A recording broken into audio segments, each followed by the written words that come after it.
While preparing for the 2020 Lagos City Marathon, I will be out on the road running. Now, if you drive in a city like Lagos, you will understand that getting from point A to point B sometimes can be a real hassle. Now, first off, the roads are quite bad, and even though some of them are getting fixed, you still have a number of them with these big potholes.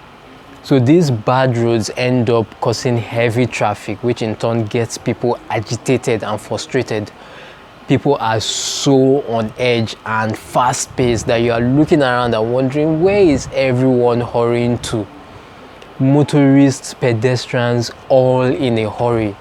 To the extent that it was during those months of preparation for the marathon that I was shocked to discover that a motorist will risk hitting a person walking or jogging on the side of the road to avoid a pothole over slowing down to actually go through the pothole.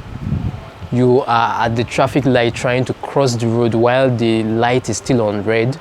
All of a sudden the light turns green and the cars take off at such speed, expecting the pedestrians to just clear off the road at once. You know, for me it was a real eye-opener that is this how frenzied and in a hurry we really are? How so little of value for human life we have? How we value getting to our destinations faster over value for human life? Now, for me, this was a real eye-opener. And it's not about, pointing fingers or browbeating anyone, because my philosophy has always been that, look, when you point one finger at one person, do not forget the other four fingers that are pointing back at you. I always say that a driver of a car will see a pedestrian passing and is wondering, why can't the pedestrian walk faster, clear off the road so that they can pass? While on the other hand, the pedestrian is looking at the driver and is wondering, what's wrong with this dude? Why can't he just be patient and give me some minutes so that I can cross? So it's not about judging the motorists that I encountered during those months on the road, because here's the thing, watching the way they behaved was like holding a mirror up to my own behavior. I had to ask myself, Kayode, is this the way you drive as well?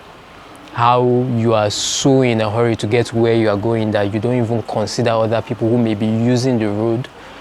How you swerve to the other side of the road or swerve to the curb to avoid a pothole without considering other people?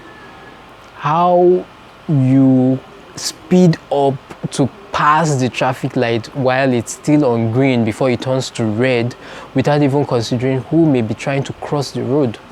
For me, these are the questions that, I had to ask myself. Now, you may be watching this or listening to me and wondering, well, what has all this got to do with, living a life of no excuses, fulfilling our potential for high performance? I dare to say everything. Because here's the thing, if we're really going to achieve greatness, if we are really going to fulfill our potential for high performance, we can't do it at the expense of being kind to others. We can't do it at the expense of having value for human life. It's so critical that we pay attention to these things. Now, you and I may argue, well, I'm kind to people. I have value for human life. I treat people well.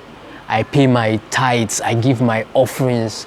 I volunteer. I help wherever I can. Now, it's true we do all these things, but sometimes I believe we need to ask ourselves those deeper questions. Deeper questions like, how do we handle the seeming interruptions on our path towards achieving those goals that we really want to achieve? How do we handle those people that force us to slow down on our journey towards high performance? How do we treat other people who are playing the same game, who are running the same race? Those are the deeper questions we need to ask ourselves. Because here's the thing, if we are going to truly achieve greatness, we need to be kind, we need to be patient and considerate of others who are playing the same game. To look out for the good in others who are running the same race, instead of always thinking of condemning and judging. we are patient, kind, considerate to other people who are playing the same game, because we understand that just like we are doing our best, doing the very best that we can, they too are probably doing the best that they can. So the best thing that we can do for them, the best thing that we can do for others, is to let them be, is to allow them have their own voice, is to allow them follow their own intuition, to allow them follow their own rules, and be okay with it, even though we don't necessarily understand it. Because we realize that kindness is all about accepting, understanding, being compassionate, and showing empathy towards the cause, the dreams, and the desires of others. And that this is so critical if we are going to fulfill our own potential for high performance.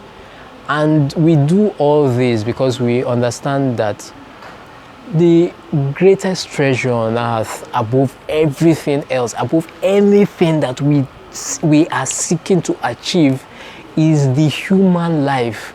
It's valuable above every other and any other thing that we are trying to achieve. We understand that the human life is the foundation of every technological advancement, breakthrough, and any major invention.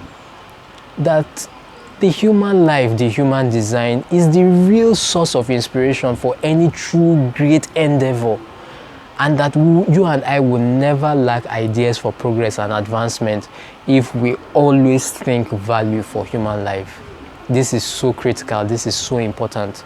That if we are truly going to live a life of no excuses, a life where we go on to exceed limits, break barriers, crush our goals, smash records, and be the very best version of ourselves, it's helpful to remember that value for human life, kindness, love, is critical to our destiny, our legacy, and to our legend. That at the end of the day, we all lose when we don't love. We all lose when we are not kind. That one person doesn't have to fail for another person to succeed.